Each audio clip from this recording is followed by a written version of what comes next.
안녕하세요. 저는 박영호입니다. 올해 68세가 되었죠.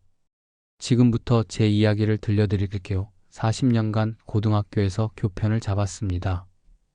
그중 마지막 15년은 교장으로 재직했죠.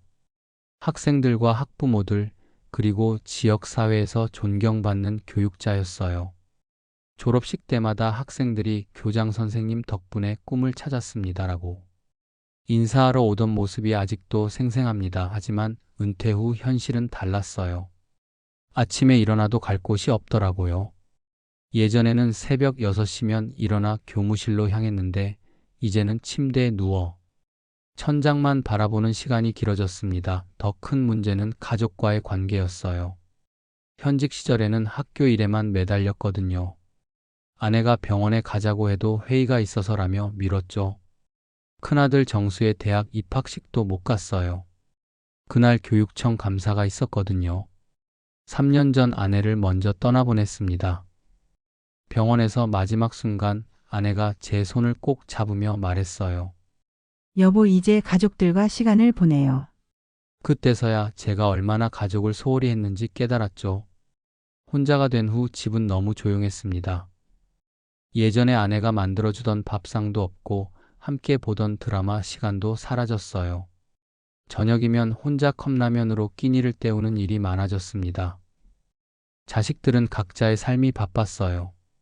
큰아들 정수는 회사 임원이라 출장이 잦았고 둘째 아들 현수는 병원 의사라 밤낮 없이 바쁘더라고요. 딸 수정이는 미국에서 살고 있어 만나기도 어려웠죠. 가끔 손자 준영이가 놀러 왔을 때가 유일한 위로였습니다. 할아버지, 학교에서 선생님들이 할아버지 이야기 많이 하더라고 말해주는 순간만큼은 가슴이 따뜻해졌어요. 하지만 그런 시간도 잠깐이었죠. 준영이 돌아간 후면 다시 적막한 집에 혼자 남겨졌습니다. TV를 켜도 재미없고 책을 읽어도 집중이 안 되더라고요. 산책을 나가면 옛 제자들을 만나기도 했어요. 교장 선생님, 건강하시죠?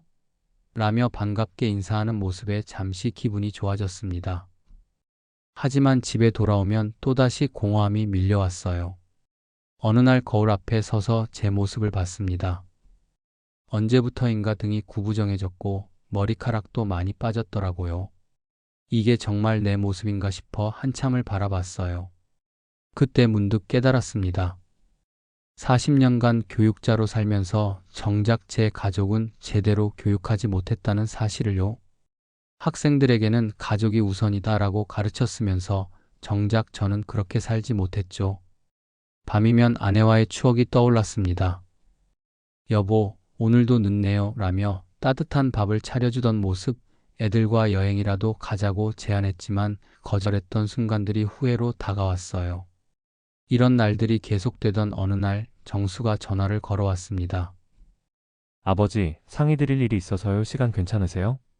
오랜만에 들리는 아들의 목소리에 가슴이 설렜어요. 하지만 동시에 불안하기도 했습니다. 혹시 무슨 문제가 생긴 건 아닐까 싶었거든요. 그때까지만 해도 이 전화가 제 인생의 새로운 전환점이 될 줄은 몰랐습니다. 다음날 오후 정수가 집으로 찾아왔습니다. 양복을 단정하게 차려입고 온 모습이 영락없는 회사 임원이더라고요. 하지만 표정은 어딘가 어색했어요. 아버지, 안녕하세요. 정수가 현관에서 정중하게 인사했습니다.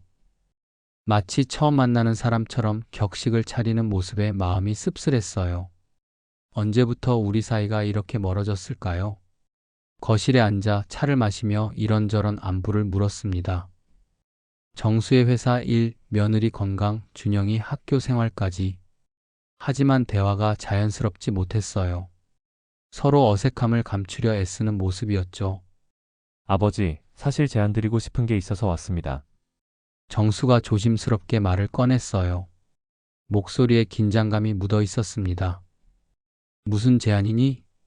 저도 모르게 경계심이 들었어요. 아들이 이런 식으로 찾아온 적이 없었거든요. 가방에서 팸플릿 하나를 꺼냈습니다. 고급스러운 종이에 인쇄된 실버타운 안내서였어요. 표지에는 호텔 같은 건물과 웃고 있는 노인들의 사진이 있었죠. 아버지, 이곳을 한번 보세요. 정말 좋은 곳이에요. 정수가 팸플릿을 펼치며 설명하기 시작했습니다. 처음에는 거부감이 들었어요. 나를 요양원에 보내려는 건가 하는 생각이 머릿속을 스쳤거든요. 하지만 정수의 설명을 들으니 생각이 달라졌습니다. 여기는 단순한 요양시설이 아니에요. 고급 호텔 수준의 서비스를 제공하는 실버타운입니다.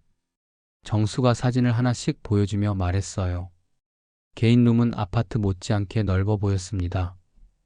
거실, 침실, 화장실이 따로 있었고 작은 부엌까지 있었어요. 무엇보다 창밖으로 보이는 정원이 아름다웠습니다. 운동시설도 있고 도서관, 강당도 있어요. 각종 프로그램도 다양하고요. 정수가 계속 설명했지만 제 마음은 복잡했습니다. 정수야, 솔직히 말해봐. 나를 짐스럽게 여기는 거지? 참고 있던 말이 터져 나왔어요. 정수의 얼굴이 당황스러운 표정으로 변했습니다. 아니에요, 아버지. 그런 뜻이 아니에요. 아버지가 혼자 계셔서 걱정이 되는 거예요.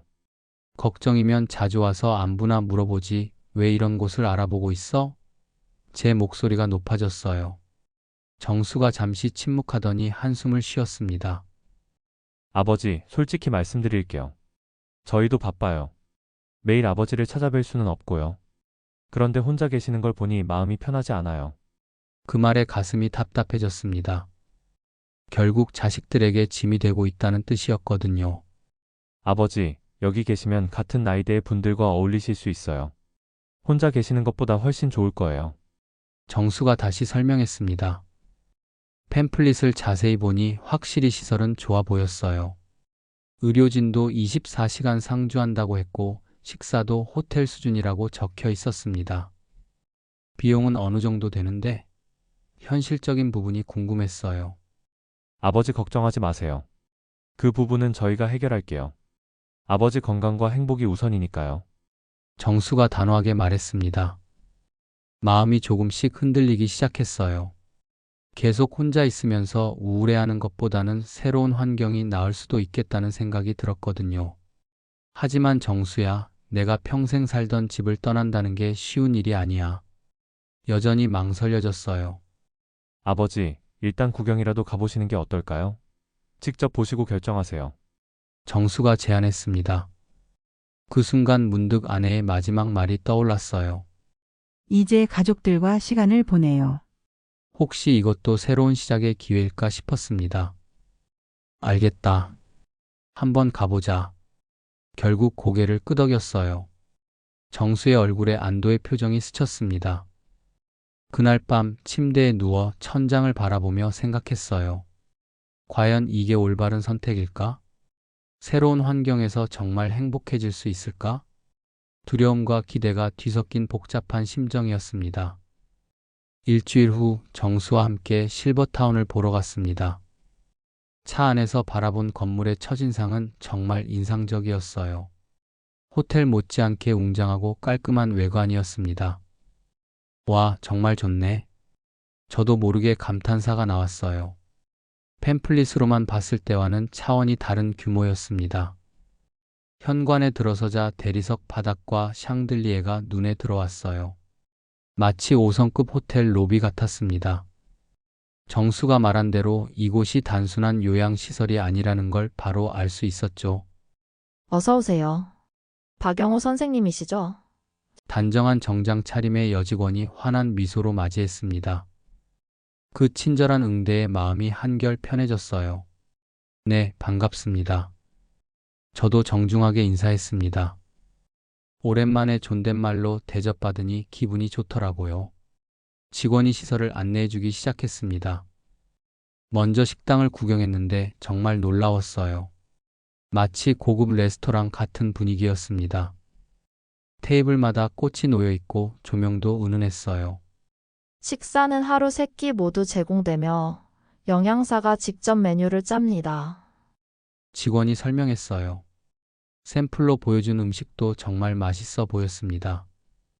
다음으로 운동시설을 봤는데 헬스장 못지않게 각종 운동기구가 갖춰져 있었어요. 수영장도 있었고 실내 산책로까지 있었습니다. 와, 이런 시설까지 있다니. 정수도 놀라는 표정이었어요. 도서관에 들어서자 책 냄새가 코끝을 스쳤습니다. 수천 권의 책이 깔끔하게 정리되어 있었고 독서용 의자들도 편안해 보였어요. 교사 출신인 저에게는 특히 매력적인 공간이었습니다. 여기서 매주 독서 모임도 열려요. 다들 열심히 참여하세요.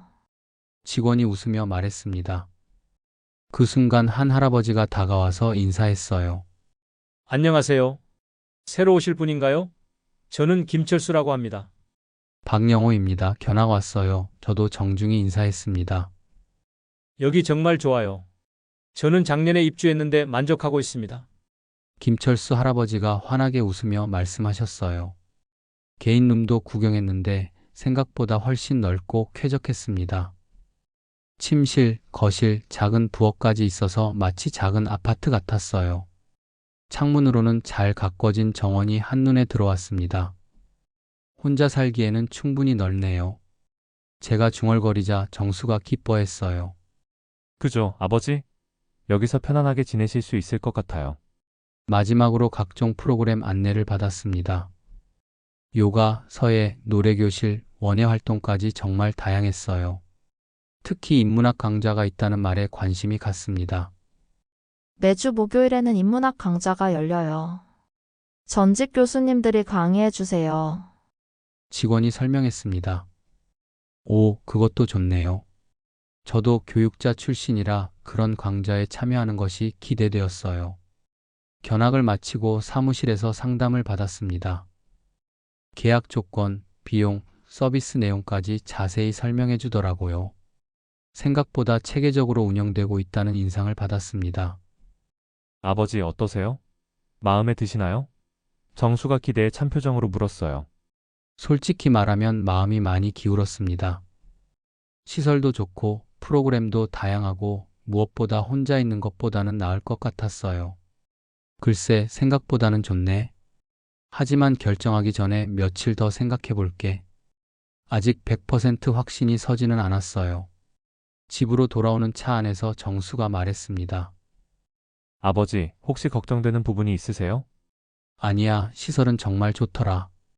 다만 평생 살던 집을 떠난다는 게 쉽지 않아서 솔직한 마음을 털어놓았어요. 아버지, 언제든 집에 오고 싶으시면 오셔도 되고요. 우리도 자주 찾아뵐게요. 정수가 다정하게 말했습니다.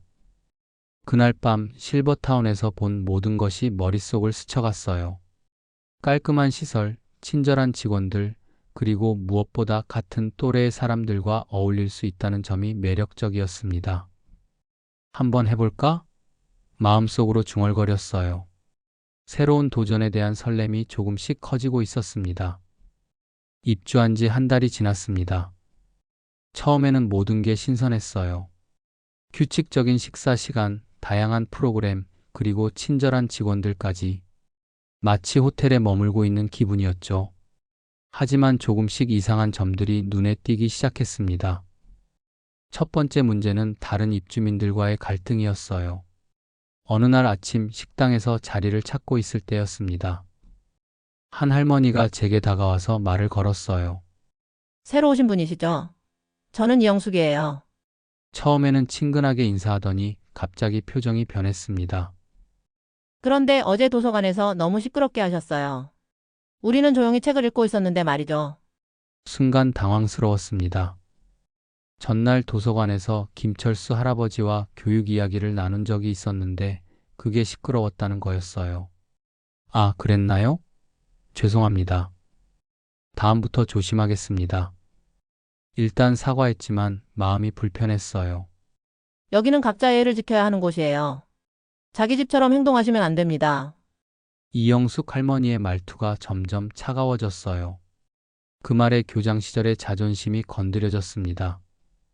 할머니, 저도 예의는 지키며 살았습니다. 다만 대화를 나누는 것까지 문제가 되나요?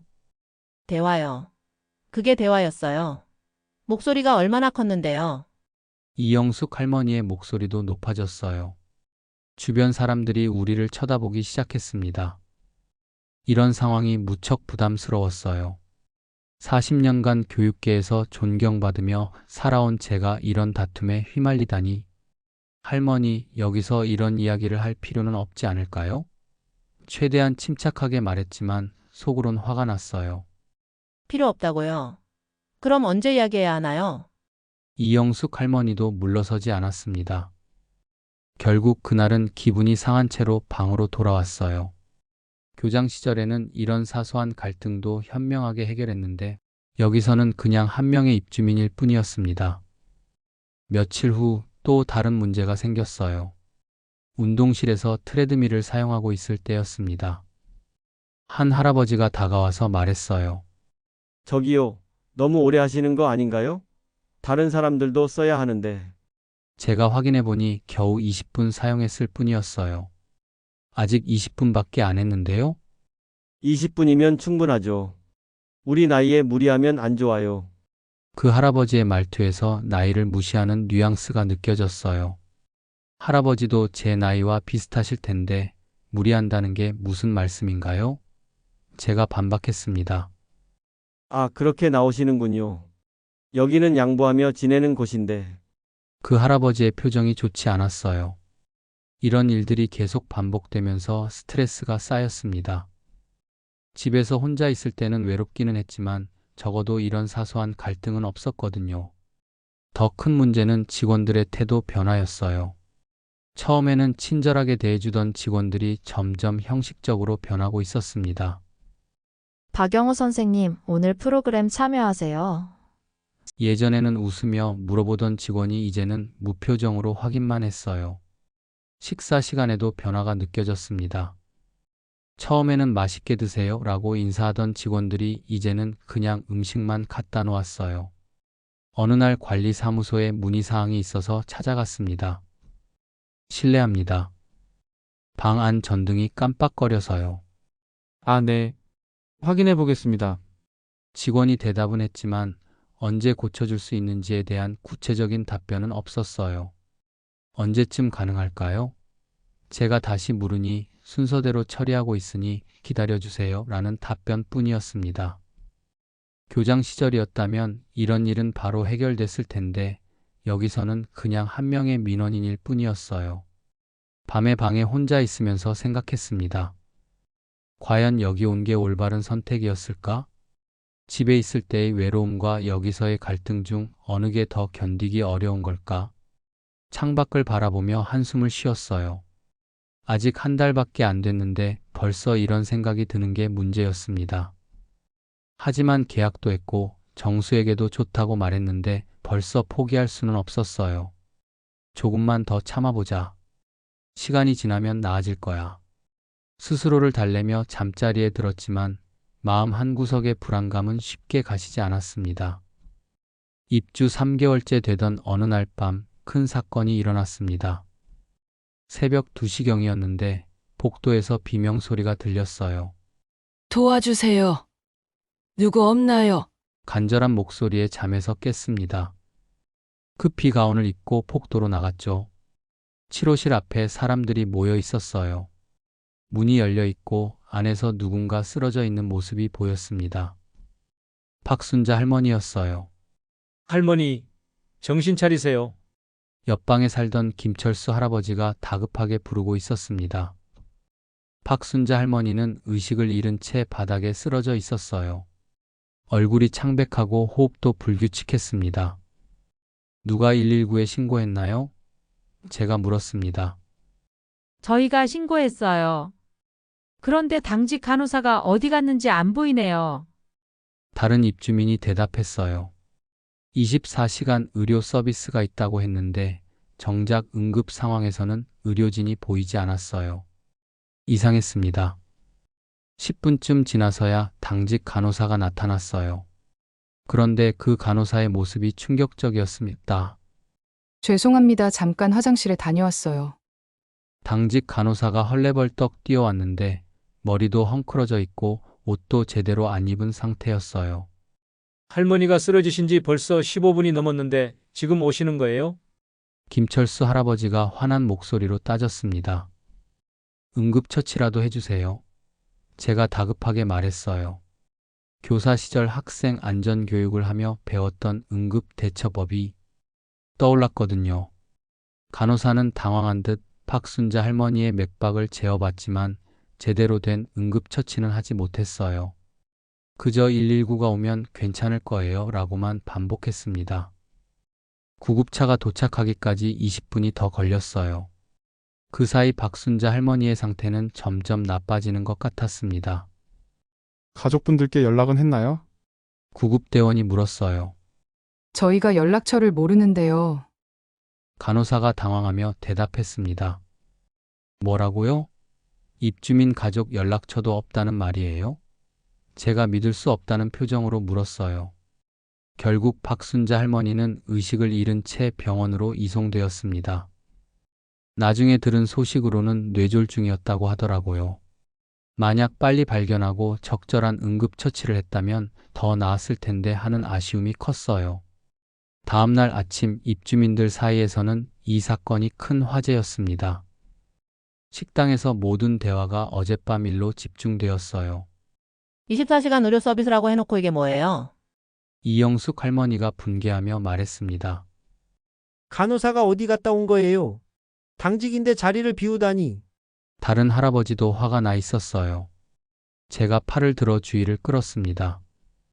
여러분, 조용히 좀 하시죠. 이런 문제는 체계적으로 접근해야 합니다. 교장 시절의 습관이 나온 거였어요. 위기 상황에서는 침착하게 대응해야 한다는 것을 몸으로 익혀왔거든요. 박 선생님 말씀이 맞아요. 우리가 감정적으로만 대응하면 안 되죠. 김철수 할아버지가 동조했습니다. 그때 관리팀장 장민수가 식당에 들어왔어요. 평소와 달리 굳은 표정이었습니다. 어르신들 어젯밤 일로 놀라셨을 텐데 죄송합니다.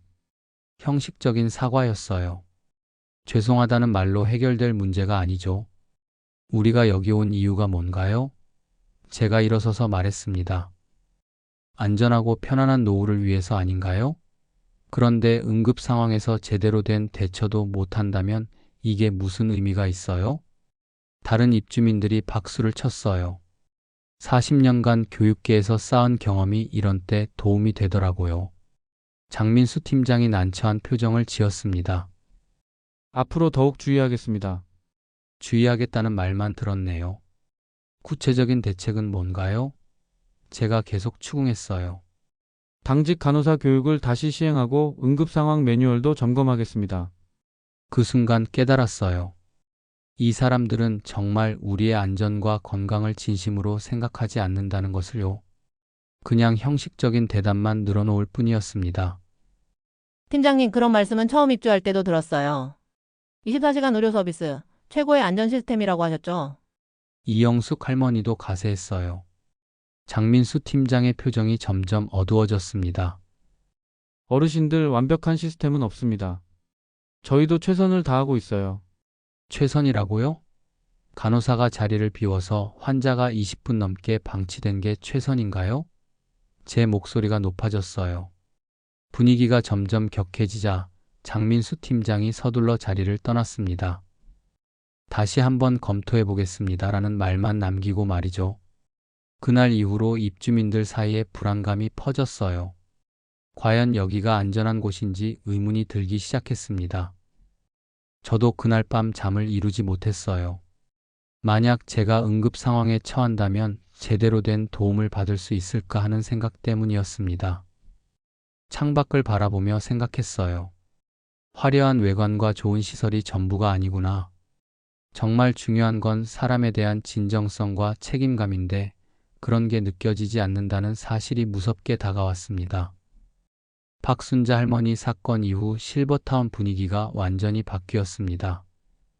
입주민들은 불안해했고 서로 의심의 눈초리로 바라보기 시작했어요. 이런 상황을 더 이상 방치할 수 없다고 생각했습니다. 다음날 아침 저는 결심을 했어요. 40년간 교육 현장에서 쌓은 경험을 살려서 이 문제를 해결해 보겠다고 말이죠. 여러분, 잠깐 제 말을 들어보시겠어요? 식당에서 큰 소리로 말했습니다. 모든 시선이 저에게 집중되었어요. 어제 있었던 일로 모두 불안해하고 계시는데 이렇게 각자 불만만 토로하는 것으로는 해결되지 않습니다. 김철수 할아버지가 고개를 끄덕였어요. 그럼 어떻게 해야 할까요? 우선 우리끼리 모임을 만들어야 합니다. 문제점을 정리하고 해결 방안을 찾아야 해요. 교장 시절 학교 문제를 해결할 때 쓰던 방식이었어요. 그게 효과가 있을까요? 이영숙 할머니가 반신반의하는 표정으로 물었습니다. 해보지도 않고 포기할 순 없잖아요. 우리가 여기서 안전하게 살 권리가 있어요. 제가 단호하게 말했어요. 그날 오후 도서관에서 입주민 모임을 열었습니다. 총 15명이 모였어요. 처음에는 어색한 분위기였지만 점점 활발한 토론이 벌어졌습니다. 먼저 우리가 겪고 있는 문제들을 정리해 봅시다. 제가 화이트보드 앞에 서서 사회를 봤어요. 의료 서비스 부실이 가장 큰 문제죠. 김철수 할아버지가 첫 번째 문제를 제기했습니다. 그리고 직원들 태도도 문제예요. 처음과 너무 달라졌어요. 다른 할머니가 덧붙였어요. 식사질도 떨어졌고요. 처음에 보여준 샘플과 너무 다르잖아요. 또 다른 의견이 나왔습니다. 하나씩 정리하다 보니 생각보다 문제가 많았어요. 의료 서비스, 직원 태도, 식사 질, 시설 관리, 프로그램 운영까지 전반적인 서비스 저하가 심각했습니다. 이제 해결 방안을 생각해 봅시다. 제가 말했어요. 교장 시절 학부모 회의를 진행하던 때가 떠올랐습니다. 우선 우리의 요구사항을 정리해서 관리사무소에 공식적으로 전달해야 합니다. 제가 제안했어요. 그게 효과가 있을까요? 어제도 팀장이 형식적인 대답만 했잖아요. 회의적인 반응이 나왔습니다. 그럼 더 강력한 방법을 써야죠. 우리는 고객이에요. 돈을 내고 서비스를 받는 거라고요. 제 목소리에 힘이 들어갔어요. 구체적으로 어떻게 하자는 거예요? 이영숙 할머니가 물었습니다. 첫째, 우리의 요구사항을 문서로 만들어서 공식 전달합니다. 둘째, 일정 기간 내에 개선되지 않으면 집단 민원을 제기합니다. 셋째, 필요하면 언론에도 알리는 거예요. 모임에 참석한 분들이 놀란 표정을 지었어요. 아마 이런 적극적인 대응을 생각해 보지 못했을 거예요. 박 선생님, 그렇게 해도 괜찮을까요? 우리가 여기 살고 있는데. 걱정스러운 목소리가 나왔습니다. 바로 그런 생각 때문에 문제가 생기는 거예요. 우리는 을이 아니라 갑이에요. 서비스를 받을 권리가 있다고요. 40년간 교육 현장에서 터득한 확신에 찬 목소리로 말했어요. 김철수 할아버지가 손뼉을 쳤습니다. 맞아요. 우리가 왜 눈치를 봐야 해요? 그날부터 본격적인 활동이 시작되었어요. 각자 겪었던 문제들을 정리하고 증거 자료도 모았습니다. 저는 전체적인 틀을 잡고 다른 분들은 각자 역할을 맡았어요. 일주일 후 우리는 완벽하게 준비된 개선 요구서를 작성했습니다. A4 용지 10장 분량의 체계적인 문서였어요. 관리사무소를 찾아갔을 때 장민수 팀장의 표정이 달라진 걸 알 수 있었어요. 우리가 더 이상 순순한 할머니, 할아버지가 아니라는 걸 눈치챈 거죠. 이게 저희의 공식적인 요구사항입니다. 2주 내에 답변 주시기 바랍니다. 제가 문서를 건네며 단호하게 말했어요. 장민수 팀장이 문서를 받아보더니 당황한 기색을 보였습니다. 검토해 보겠습니다. 검토가 아니라 실행이 중요합니다. 우리는 더 이상 기다릴 수 없어요. 제가 마지막으로 못 박았어요. 사무소를 나오면서 뿌듯함을 느꼈습니다. 오랜만에 교장 시절의 리더십을 발휘한 기분이었어요. 다른 입주민들도 자신감을 되찾은 모습이었습니다. 그날 밤 방에서 생각했어요. 나이가 들었다고 해서 목소리를 낼 권리를 포기할 필요는 없구나. 오히려 경험과 지혜를 바탕으로 더 현명하게 문제를 해결할 수 있다는 걸 깨달았습니다. 관리사무소에 개선 요구서를 제출한 지 2주가 지났습니다. 약속된 답변 기한이었지만 연락이 오지 않았어요. 오히려 우리를 견제하는 듯한 분위기가 느껴졌습니다. 직원들의 태도가 더욱 차가워졌어요. 박영호 선생님, 식사 시간 지났습니다. 라며 무뚝뚝하게 말하는 직원을 보며 씁쓸함을 느꼈습니다. 더 큰 문제는 다른 입주민들 사이에서도 분열이 생긴 것이었어요. 우리 모임에 참여하지 않은 분들이 우리를 곱지 않게 보기 시작했거든요. 괜히 일을 크게 만들어서 분위기만 나빠졌네. 복도에서 들은 수군거림에 마음이 아팠어요. 그러던 어느 날 정수가 예고도 없이 찾아왔습니다. 표정이 평소와 달리 어두워 보였어요. 아버지, 안녕하세요. 인사는 했지만 목소리에 활기가 없었어요. 정수야, 무슨 일이니? 표정이 안 좋네. 제가 걱정스럽게 물었어요. 아버지, 실버타운 쪽에서 연락이 왔어요. 정수가 조심스럽게 말을 꺼냈습니다. 무슨 연락? 불길한 예감이 들었어요. 아버지께서 다른 입주민들과 문제를 일으키고 계신다고. 적응하는데 어려움이 있으시다는 얘기를 들었습니다. 그 순간 화가 치밀어 올랐어요. 우리가 정당한 요구를 한 것을 문제로 몰고 가다니. 문제를 일으킨다고? 우리가 뭘 잘못했다는 거냐? 제 목소리가 높아졌어요. 정수가 난처한 표정을 지었습니다. 아버지, 저도 자세한 건 모르겠어요. 다만 적응하는데 어려움이 있으시다면. 적응 문제가 아니라 여기 시스템에 문제가 있다는 걸 왜 모르니? 답답한 마음에 모든 사정을 설명했어요. 박순자 할머니 사건부터 시작해서 의료 서비스 부실, 직원들의 태도 변화, 식사 질 저하까지 모든 것을 자세히 이야기했습니다. 정수가 듣고 나서 한숨을 쉬었어요. 아버지, 그런 일들이 있었군요. 몰랐습니다. 그런데도 내가 문제라고 생각하니? 서운함이 컸어요. 아니에요, 아버지. 죄송해요. 제대로 알아보지도 않고 성급하게 판단했네요. 노크 소리가 들렸어요. 문을 열어보니 손자 준영이가 서 있었습니다. 할아버지, 보고 싶었어요. 준영이가 환하게 웃으며 달려왔어요. 준영이를 안고 있으니까 마음이 한결 편해졌습니다. 역시 가족의 온기가 최고였어요. 준영아, 할아버지도 보고 싶었어. 요즘 어때? 학교는 재미있고? 네. 근데 할아버지, 선생님이 할아버지가 교장 선생님이셨다고 하면서 정말 멋있으셨을 거라고 하셨어요. 그 말에 가슴이 뭉클해졌어요. 그래, 선생님이 그러셨구나. 할아버지가 학교 다닐 때처럼 멋있었으면 좋겠어요. 여기서는 재미없어 보여요. 준영이의 순진한 말이 가슴을 찔렀어요. 정수가 준영이를 보며 말했습니다. 준영아, 할아버지 방 구경해 볼래? 준영이가 방 안을 둘러보더니 고개를 갸우뚱했어요. 할아버지 집이 더 좋은 것 같은데요. 여기는 왜 이렇게 좁아요? 아이의 솔직한 말에 정수가 당황했어요. 준영아, 그런 말 하는 게 아니야. 하지만 저는 준영이의 말이 진심으로 와닿았어요. 정말 여기가 제 집보다 좋은 곳인가 하는 의문이 들었거든요. 그날 저녁 정수와 진솔한 대화를 나눴습니다. 아버지, 정말 여기가 힘드시면 다른 방법을 생각해 볼까요? 다른 방법이라니? 집에 다시 오시는 것도 고려해 볼 수 있어요. 아니면 다른 시설을 알아보거나. 그 말을 듣는 순간 마음속 깊은 곳에서 뭔가 꿈틀거리는 걸 느꼈어요. 바로 자유에 대한 갈망이었습니다. 정수야, 사실 말이야. 저도 모르게 진심을 털어놓기 시작했어요. 여기 오면서 새로운 시작을 기대했는데 실상은 그게 아니더라. 자유롭게 살고 싶어서 온 곳에서 오히려 더 많은 제약을 받고 있어. 정수가 죄송하다는 표정을 지었어요. 아버지, 제가 잘못 판단했습니다. 아니야, 내가 잘못한 게 아니라 내가 선택한 거야. 하지만 이제 바꿀 때가 된 것 같아. 그날 밤 준영이가 한 말이 계속 머릿속을 맴돌았어요.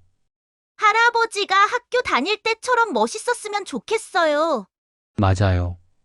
저는 교장으로서 학생들을 이끌고 문제를 해결하며 보람을 느꼈던 사람이에요. 그런데 여기서는 그냥 관리받는 대상일 뿐이었습니다. 창밖을 바라보며 결심했어요. 더 이상 여기서 시간을 보낼 수는 없다고. 제 인생의 마지막 장을 이렇게 보낼 수는 없다고 말이죠. 나가자. 여기서 나가서 진짜 내 삶을 살아보자. 혼잣말로 중얼거리며 새로운 결심을 다졌습니다. 다음날 아침 저는 관리사무소를 찾아갔습니다. 이번엔 혼자였어요. 조용히 하지만 확고한 의지를 가지고 말이죠. 팀장님, 계약 해지하고 싶습니다. 장민수 팀장 앞에서 단호하게 말했어요. 팀장의 표정이 당황스럽게 변했습니다. 갑자기 무슨 말씀이신지. 불편한 점이 있으시면 개선해 드리겠습니다. 아닙니다. 이미 결심한 일이에요. 언제까지 절차가 가능한가요? 하지만 위약금 문제가 있습니다. 계약서를 다시 한번 확인해 보시죠. 그때 제가 가져온 서류를 꺼냈어요. 이것도 같이 확인해 보시죠. 그동안 입주민들과 함께 모은 증거 자료들이었어요.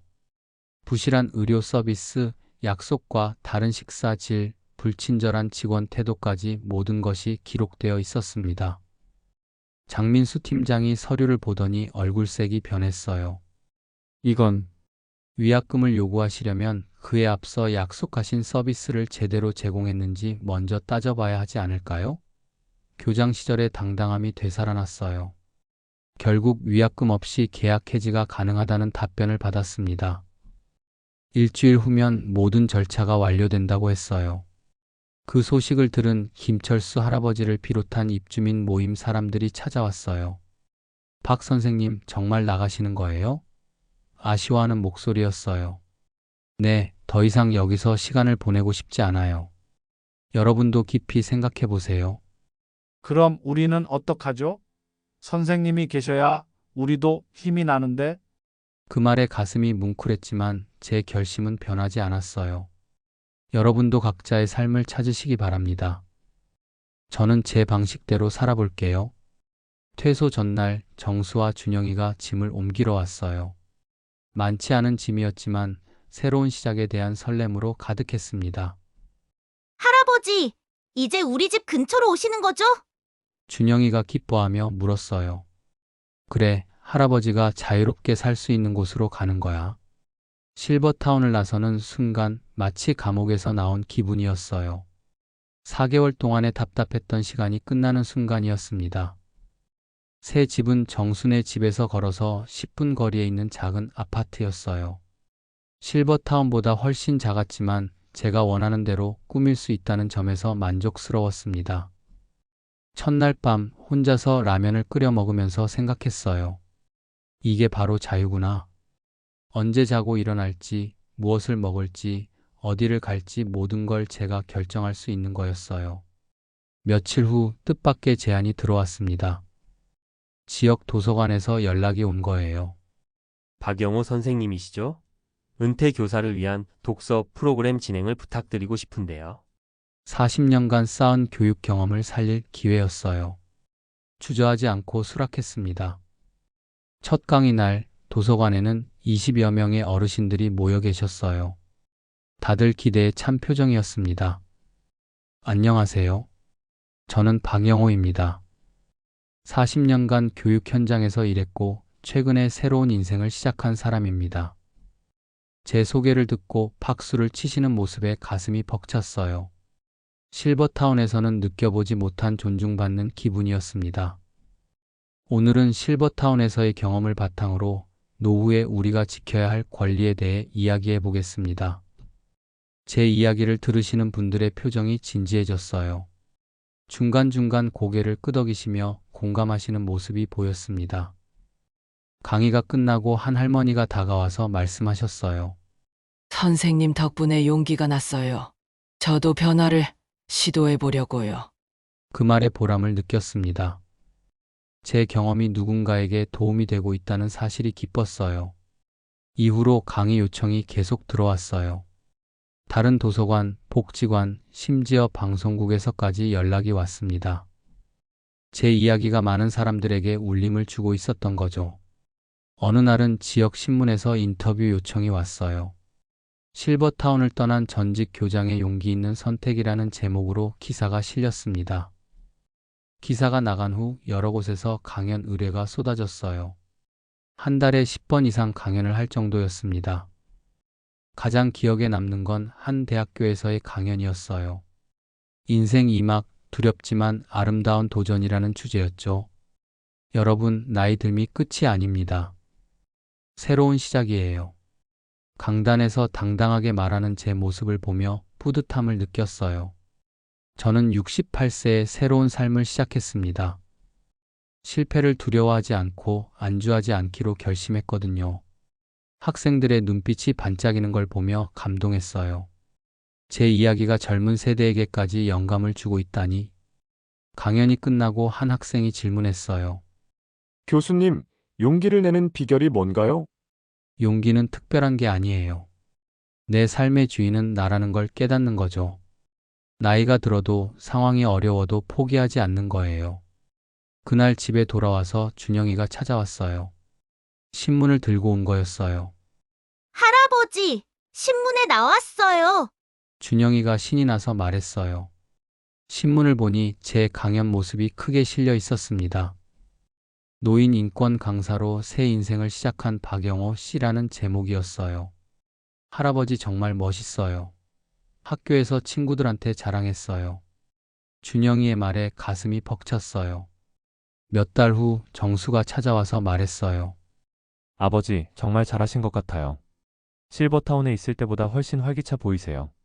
그럼 이제야 진짜 내 삶을 사는 기분이야. 저도 웃으며 대답했어요. 앞으로 계획은 어떻게 되세요? 노인 인권에 대한 책을 써볼까 생각 중이야. 내 경험을 더 많은 사람들과 나누고 싶거든. 그리고 정말로 책을 쓰기 시작했어요. 제목은 68세 나는 다시 시작한다였습니다. 실버타운에서의 경험부터 시작해서 새로운 인생을 찾아가는 과정까지 모든 것을 담았어요. 책이 출간된 후 베스트셀러가 되었습니다. 서점에서 제 책을 보는 사람들의 모습을 보며 가슴이 뿌듯했어요.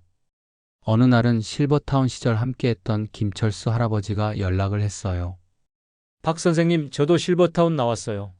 선생님 말씀이 맞았어요. 정말요? 지금은 어떻게 지내세요? 아들네 근처로 이사했어요.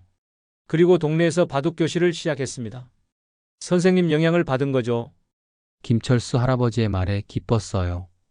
제 선택이 다른 사람에게도 용기를 준 거였거든요.